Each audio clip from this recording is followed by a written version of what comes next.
बिस्मिल्लाहिर्रहमानिर्रहीम। अस्सलाम वालेकुम class. This is your chemistry teacher Hifza Tabassum और आज हमारा आखिरी लेक्चर है सेकंड चैप्टर का।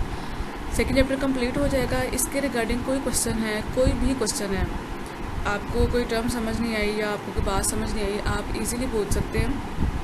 और इसके बाद में आपको, जैसे मैंने फर्स्ट चैप्टर के MCQs और एक टेस्ट सेंड किया था जिसमें वो 68 मार्क्स का टेस्ट था, जिसमें almost every important short question मौजूद था, वो मैं आपको सेंड करूँगी और आप लोग उसको सॉल्व करके भी मुझे सेंड कर सकते हैं। मैं आपको उसको देख के बता दूँगी कि कहाँ पे कौन सी मिस्टेक है या कहाँ पे फर्दर उसको एलेबोरेट करने की ज़रूरत महसूस होगी। तो आप उसको सॉल्व करें, आप मुझे सॉल्व करके सेंड कर सकते हैं। आप MCQs को भी सॉल्व करें और जिसका आंसर आपको नहीं मिलता आप मुझसे पूछ सकते हैं।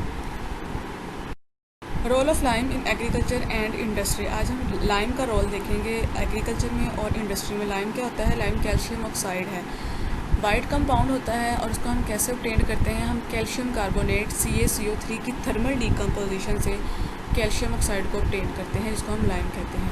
एग्रीकल्चर में इसका क्या रोल है? कैल्शियम ऑक्साइड की अगर हम लार्ज क्वांटिटीज़ को एग्रीकल्चर में यूज़ करते हैं तो हम उसको किस किस पर्पज़ के लिए यूज़ कर सकते हैं? हम उसको एसिडिक सॉइल को न्यूट्रलाइज़ करने के लिए, ठीक है, एसिडिक सॉइल की एसिडिटी को कम करने के लिए, उसको न्यूट्रलाइज़ करने के लिए यूज़ करते हैं।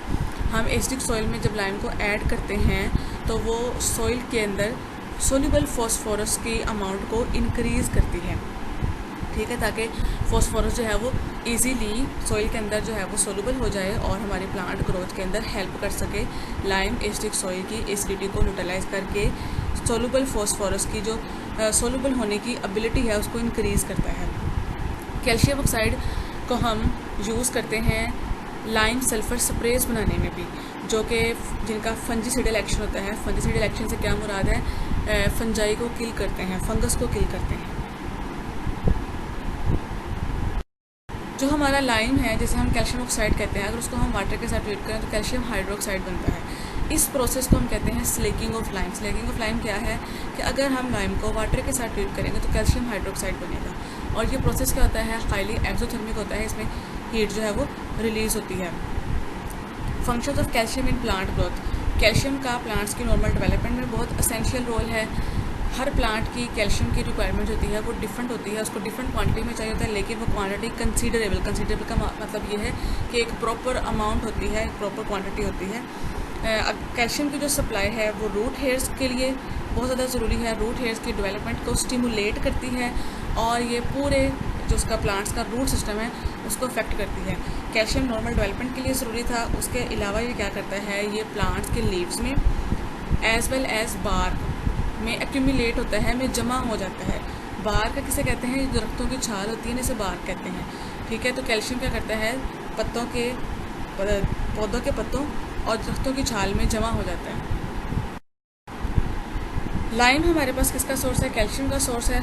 और ये कैल्शियम माइक्रो ऑर्गेनिजम्स की एक्टिविटी को ऑप्टिमाइज़ करता है। वो माइक्रो ऑर्गेनिजम्स जिन्होंने नाइट्रेट्स प्रोड्यूस करने होते हैं प्लांट्स के लिए, ठीक है। ऑप्टिमाइज़ करने का मतलब ये है कि उनको ऑप्टिमम नॉर्मल कंडीशन में उनकी एक्टिविटी को लाता है, ना कम होने देता है ना ज़्यादा होने देता है। The effect of calcium on supply of available phosphorus. Soil के अंदर जो फॉस्फोरस अवेलेबल है उसके ऊपर भी कैल्शियम का इफेक्ट होता है, यानी कि कैल्शियम अवेलेबल फॉस्फोरस हमने पीछे भी पढ़ा है कि उसकी सोलेबिलिटी को भी इंक्रीज़ करती है, उसकी सोलेबिलिटी को इफेक्ट करती है। अब वो सॉइल जिसमें सफिशेंट अमाउंट में कैल्शियम प्रेजेंट होगा वो अल्कलाइन इन नेचर होती है, यानी कि बेसिक इन नेचर होती है, स्लाइटली अल्कलाइन इन नेचर होती है। कैल्शियम की डेफिशिएंसी अदर सब्सटेंस जैसे कि हमारे पास मैग्नीशियम है और एल्यूमिनियम है, इनको प्लांट्स में एक्यूमुलेट कर सकती है हार्मफुल कंसनट्रेशंस में, जो प्लांट की ग्रोथ को हार्मफुली अफेक्ट कर सकते हैं। लाइम को हम मेटल्स की एक्सट्रैक्शन और रिफाइनिंग में भी यूज़ करते हैं।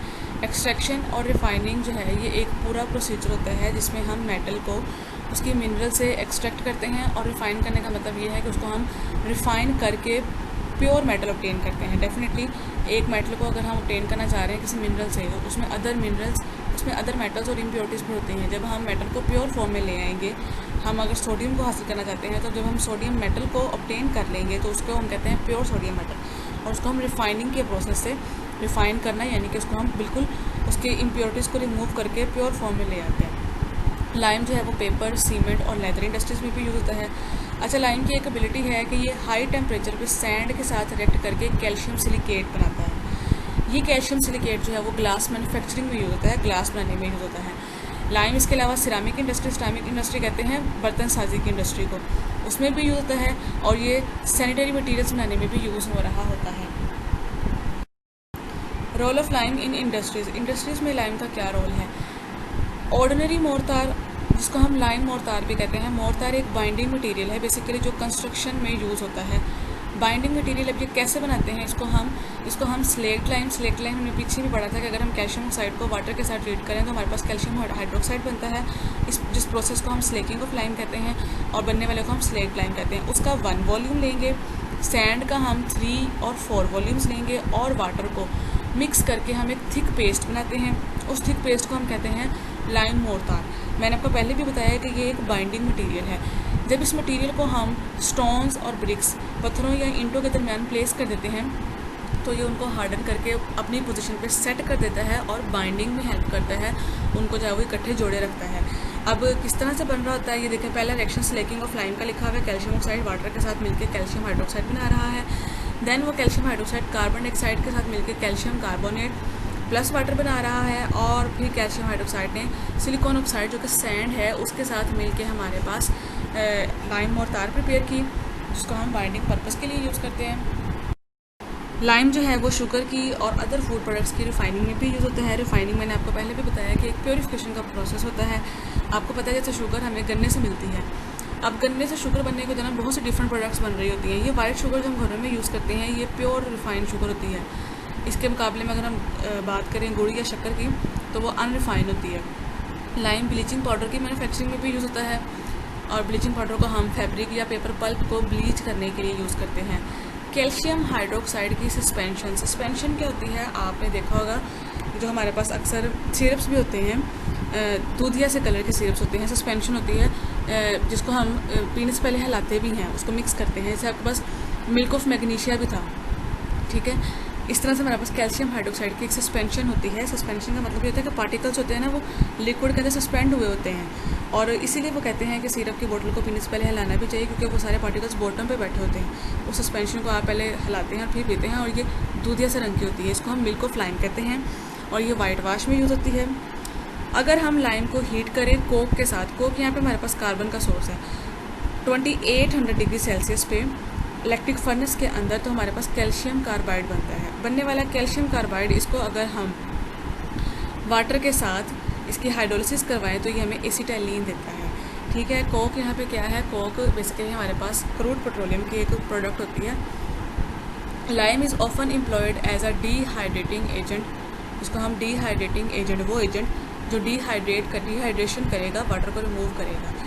प्रिपरेशन ऑफ एब्सोल्यूट अल्कोहल होता है 99% अल्कोहल। आपको पता है अल्कोहल के अंदर जो अल्कोहल यानी कि जो इथानॉल होता है बेसिकली उसकी परसेंटेज वेरी करती है। जो हमारे पास एब्सोल्यूट अल्कोहल जो मैक्सिमम हमारे पास परसेंटेज होती है ना इथानॉल की, वो 99% होती है, जिसको हम कहते हैं एब्सोल्यूट अल्कोहल। एब्सोल्यूट अल्कोहल में इथानॉल की परसेंटेज 99% होती है, और वो हम कैसे बनाते हैं, उसमें से हम वाटर को रिमूव करते जाते हैं। वाटर को रिमूव करने के लिए हमें डिहाइड्रेटिंग एजेंट चाहिए होता है, उसके लिए हम लाइम को भी यूज़ कर सकते हैं, और ये अमोनिया गैस की ड्राइंग में भी यूज़ होती है। सोडियम हाइड्रोक्साइड और कैल्शियम हाइड्रोक्साइड के मिक्सचर को हम यूज़ करते हैं वाटर और कार्बन डाइऑक्साइड को रिमूव करने के लिए फ्रॉम सर्टेन गैसेस, यानी कि हम इन दोनों के मिक्सचर को, सोडियम हाइड्रोक्साइड और कैल्शियम हाइड्रोक्साइड के मिक्सचर को as a removal of water and carbon dioxide use कर सकते हैं। ये था हमारा role of lime in industries. आज हमारा चैप्टर कंप्लीट हो गया है। आपके जहन में कोई भी क्वेश्चन है या कोई भी बात या कोई भी टर्म आपको समझ नहीं आई तो आप इजीली पूछ सकते हैं। थ्योरी बेस है ये, और जब बात आ जाती है रोल की या फंक्शनिंग की तो उसको आपको जो है वो याद करना पड़ता है। उसमें मैक्सिमम जो हम कर सकते हैं वो ये है कि हम चीज़ों को सिंप्लीफाई कर सकते हैं पॉइंट्स बना के, ठीक है। अगर आपकी बुक में जो है वो टॉपिक एज इट इज़ लिखा हुआ है, थ्योरी बना के पैराग्राफ्स बनाए हुए हैं, तो आप अपनी ईजीनेस के लिए क्या करें कि उसके ऊपर पेंसिल से या बॉल पॉइंट से हेडिंग बना लिया करें, छोटे छोटे पॉइंट्स बना लिया करें। इस तरह आपको याद करना भी आसान होगा, और जब आप लिखते हैं तो चेक करने वाले के लिए भी आसानी होती है। जो क्वेश्चन है हमारे आज के लेक्चर के बारे में वो है why is lime added to acidic soil. तो हमने अभी पढ़ा था कि हम एसिडिक सोइल को न्यूट्रलाइज करने के लिए उसमें लाइम ऐड करते हैं। फर्दर हमने ये देखा था कि अगर हम एसिडिक सॉइल के अंदर लाइम ऐड कर दें तो वो फॉस्फोरस की सोलिबिलिटी को इंक्रीज़ करती है। How are lime and sand use to make glass manufacturing में हमने पढ़ा था कि हम लाइम को सैंड के साथ रिएक्ट करते हैं और फिर उस मटेरियल को हम ग्लास मैन्युफैक्चरिंग में यूज़ करते हैं। How is lime mortar prepared, lime mortar कैसे प्रिपेयर की जाती है ये भी हमने एज इट इज़ ऊपर पढ़ा है। तीनों शॉर्ट क्वेश्चन जो हैं हमारे लेक्चर में मौजूद हैं, उनके आंसर। आपने हमारी एक्सरसाइज भी कंप्लीट हो चुकी है, सेकंड चैप्टर ऑलमोस्ट कंप्लीट हो चुका है, ठीक है। इसका हम कल फर्दर इसकी असेसमेंट करेंगे और इंशाल्लाह आप लोग उसको साथ साथ कंप्लीट करें और फिर हम फर्दर थर्ड चैप्टर स्टार्ट करेंगे। हम 2 चैप्टर कंप्लीट कर चुके हैं ऑलमोस्ट।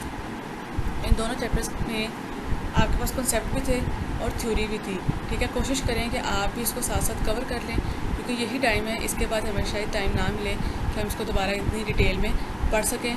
कल तक के लिए अल्लाह हाफिज़ और कोशिश कीजिएगा कि आप लोग भी चैप्टर को आज कंप्लीट कर लें अपनी तरफ से, ताकि हम जब नेक्स्ट चैप्टर स्टार्ट करें तो हमारे लिए उसको स्टार्ट करना ईजी हो, पीछे वाला हमारा कुछ रहता ना हो करने वाला, और जो हमारे प्रीवियस कॉन्सेप्ट्स हैं वो भी क्लियर हो चुके हैं।